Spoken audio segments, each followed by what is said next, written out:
biosecurity and getting back to basics. By the way, on the bottom there is my email address. If I say something you don't agree with, or if you want some additional information, feel free to talk to me. Biosecurity Basics. I think it's important that we have definitions. I've got an email from a woman that saw I was going to do a biosecurity talk, and her question was, when did biosecurity start? When was the first time biosecurity was applied? You know, that's an interesting question as to how you do that. And we're going to talk today about individual farms, not about areas or about countries. And so that's where we want to be in biosecurity. So biosecurity can, I think, be divided more accurately into three different phases. Bio-exclusion, which is all the external things that you want to keep out and keep from coming into the farm. Biocontainment, that's the internal movements of pigs and people and things within, and we're not going to talk about that today because we're going to talk about PRRS and filtration. And biomanagement, that's all the vaccines and the antibiotics and all the things that you do to try to control disease within the operation. Every pathogen requires specific steps. You've got some that are transferred by aerosol. You've got some that are not transferred by aerosol, only by direct contact. You have to know what organisms you're interested in, and you have to set your program up based on those organisms.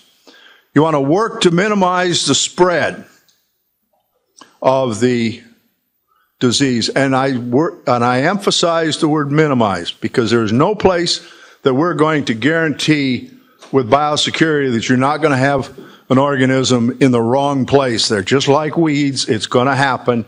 Your goal is to minimize those opportunities. And you want to remember that biosecurity is a cost to your business. And different biosecurity steps incur different costs. And so that's one of the things you want to look at. I've got X number of dollars in this operation. How much do I want to spend on biosecurity? And what can I buy for biosecurity, and where is the impact? And you have to mix that with the organisms that you're trying to control. Not all risks can be eliminated. And I think when you get it down at the bottom, there must be a reasonable, enforceable, and appropriate to the identified risks. I see biosecurity plans that are written that are wonderful biosecurity plans. The problem is the people at the barn level don't follow them. And then they're not worth anything, no matter how much you spent for them. And I think that's an important area that we need to talk about. You need to reduce the impacts of external factors. This is bio-exclusion now. So you've got animal isolation. You've got to take care of the pig as the primary cause of movement of pig pathogens. It is the live pig, so you've got issues there that you've got to work on. You need to limit human exposure or entry. You can do that with your visitors plan. If they're going to come in, they need to either shower or hand wash. And I'm very much a believer in the hand washing and the sanitation and changing clothing and footwear as opposed to some showers. There's showers that I've been in that I think I probably carried more away from it than I left. And that worries me. So showers are hard to manage, but if you're going to have one, you need to manage it and manage it appropriately. You need to keep out wildlife, birds, and insects. And that is an important consideration for biosecurity, generally for all organisms, and for specific organisms, it'll become more important. The next one is transport sanitation. Well, I'll talk more about transport here in just a minute, but I think transport is an Achilles heel for most operations, and one that they don't think about. And if you leave here today and have not thought about that, then I have not done my job. So I want you to think about that. Loadout, preventing animals and people, getting a clear, dirty, and clean zone in your operation and maintaining it is an important part of bio-exclusion. Not all organisms are equal. Generally, viruses are more difficult than bacteria to control, and we're going to talk about PRRS virus here in just a minute. You also need to study up and look at how these organisms survive on fomites. How do they survive on equipment? How do they survive on clothes? How long will they survive on boots? Those kinds of things. Some are very, very friable. APP is one that doesn't move very far away from the pig. Mycoplasma pneumoniae generally is in that category as well. Compare that with PRV or PRRS or some others. TGE under the right conditions can stay around for weeks, if not months. And we need to keep that in mind. You need compliance from visitors and staff. This goes back to the enforceable and reasonable kinds of discussions. Some organisms have aerosol spread potential. Pseudorabies, PRRS, a few others to lesser extents. And you need to talk to your veterinarian and figure out which of those you need to worry about and look at that. Area and wildlife control, and then again, the commercial hauliers and the ability to transport bugs from one place to another. When you see a PRRS serotype or cut pattern dendrogram move from Indiana to Illinois to Iowa to Minnesota, it didn't do that by aerosol. It did that by vehicle and people, and I think we need to keep that in mind. And we've had that experience. We know that it occurs. So PRRS, let's be specific. Routes of introduction. Pig to pig, number one will remain number one forever. Anytime they're in a common airspace, even if they're not in the same room, the potential for PRRS spread is there. If you break that airspace, you will break the ability of the pig to transfer it from one to the other. So that is an important internal control in terms of PRRS. Pig fluids. Semen is a big one. We can infect more sows from an infected boar stud than you'll ever do by any other route. But we also have, in this industry today, extensive controls in many of the boar studs. And your job, if you're going to bring semen in, your job is to find boar studs that will meet your biosecurity requirements and keep the virus out of the facility in semen. Manure and saliva are important. They're important in transport. They're important in the carriage by humans. We've had a couple of examples of people that walked out of their facility in their boots, delivered pigs to a plant, came home, didn't change clothes, didn't change boots, walked back in, and within 10 days they had a PRRS outbreak. Where did it come from? Probably came from manure and saliva that were infected, that were in the plant by someone else delivering. So indirect contamination is the other route. PRRS is best carried in cold or cool climate. It does occur during the summer.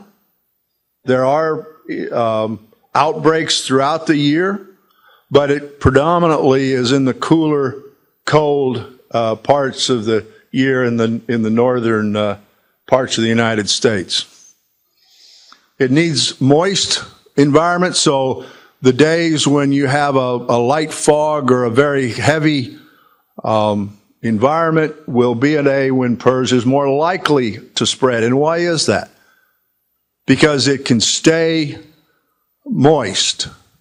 Once it begins to dry, or once it's exposed to sunlight or UV light, the mortality on that organism goes up substantially.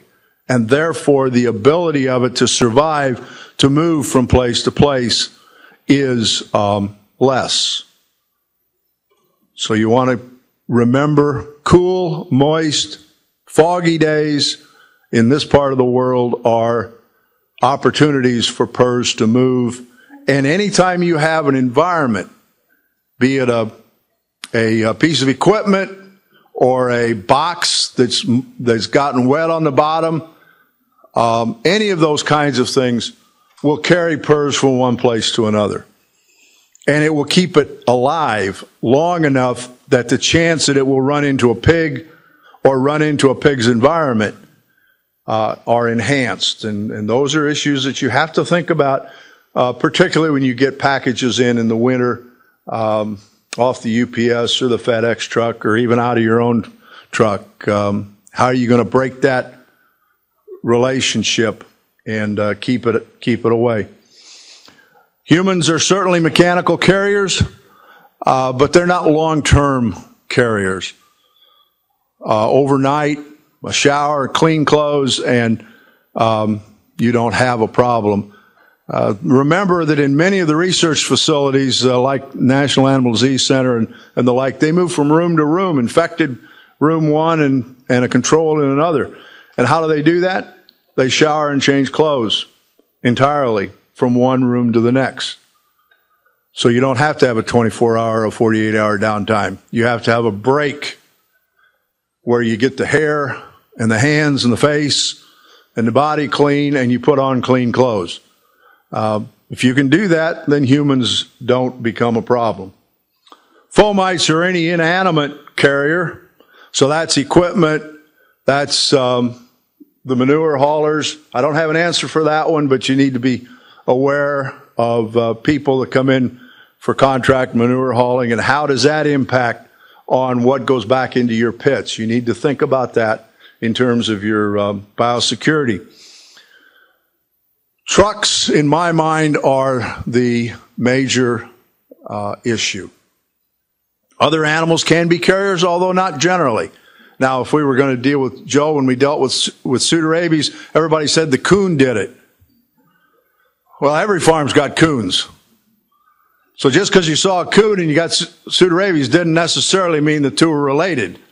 Well, they were temporally related, but they may not have been diagnostically related. I think the same thing with PRRS. PRRS tends to be pretty much with the pig, and it spreads in other animals mechanically, just like a fomite. It moves from one to another. And so if you can keep those animals out, you eliminate that as a spread. And then the last one that I put in here is aerosol spread.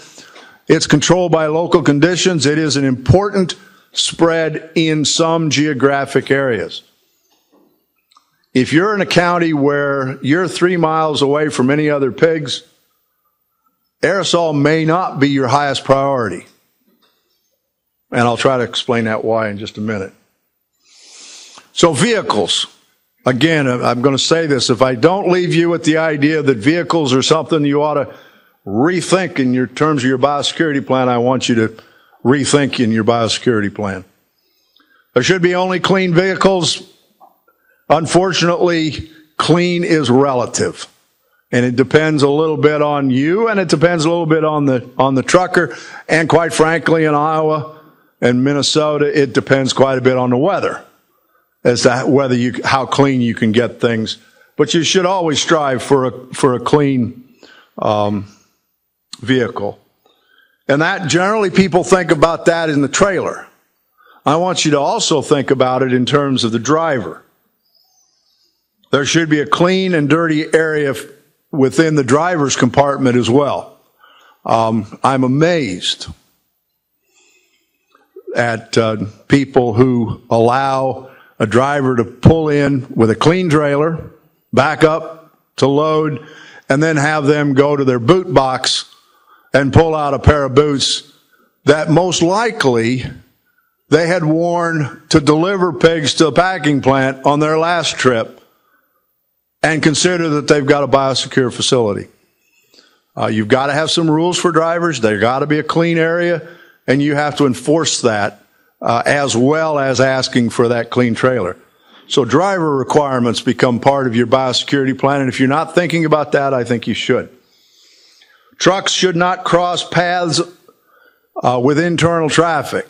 So there should be a way, and you'll have to think about every one of your operations, there should be a way that you can bring in outside trucks so that you minimize where they're going to cross in your vehicles and your equipment that you're going to use in the operation are going to cross.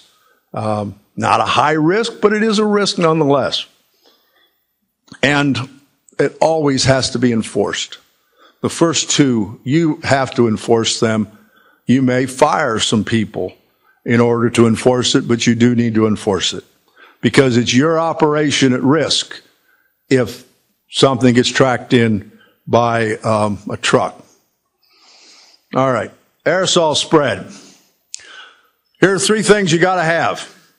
You got to have a shedding population. You have to have winds in the right direction. You have to have the right climatic conditions, and you need to have an infective dose presented to the naive pig. I've already mentioned the cool weather and the high moisture.